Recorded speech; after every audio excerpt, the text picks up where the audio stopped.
Let's take a moment to appreciate the extraordinary Diane Keaton, a woman who had already become an icon long before I even stepped into this world. I mean, who was I to direct Diane Keaton, to hand her my dialogue, to give her notes and say, maybe try it this way, it might be even funnier? And yet, as she stood there in her towering Gucci platform boots, she never once made me feel small. She treated me as an equal, even as I guided her through what would become her final film.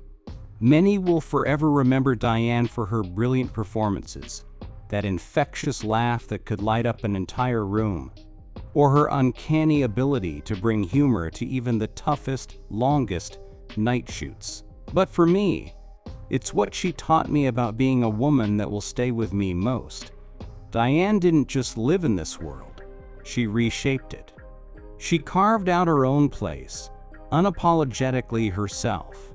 She knew exactly who she was and what she needed, whether that meant booking an extra hotel room just to have space to design her next art book on weekends.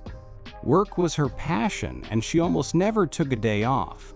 But above all, she carried herself with confidence, the kind that was powerful but never arrogant. And what you saw on screen? That was pure Diane. Though you might be surprised, she could swear like a sailor.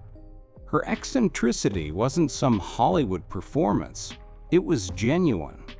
She was effortlessly authentic in a time when authenticity has become just another buzzword. While others chased trends or approval, Diane simply was. She didn't care to follow fashion, and she certainly never adjusted her style or behavior to please a man. The very idea would make her laugh.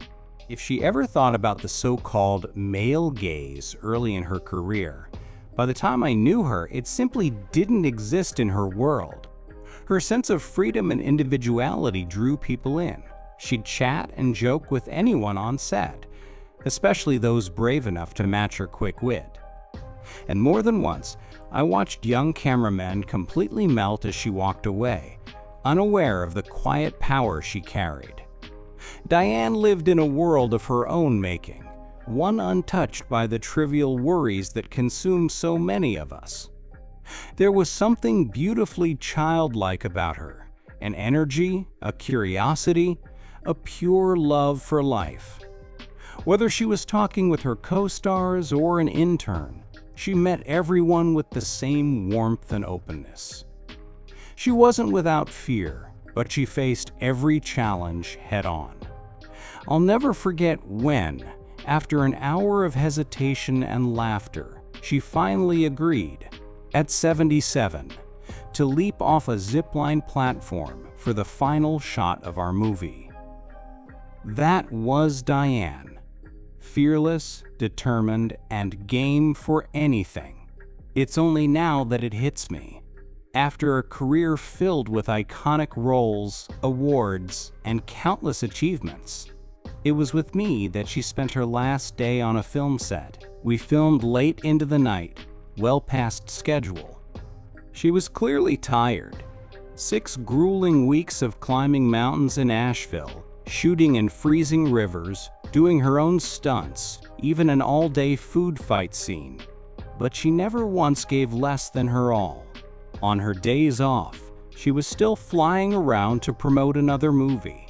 Yet every day, she showed up ready to give every ounce of herself. And that's the thing. What she gave was always herself.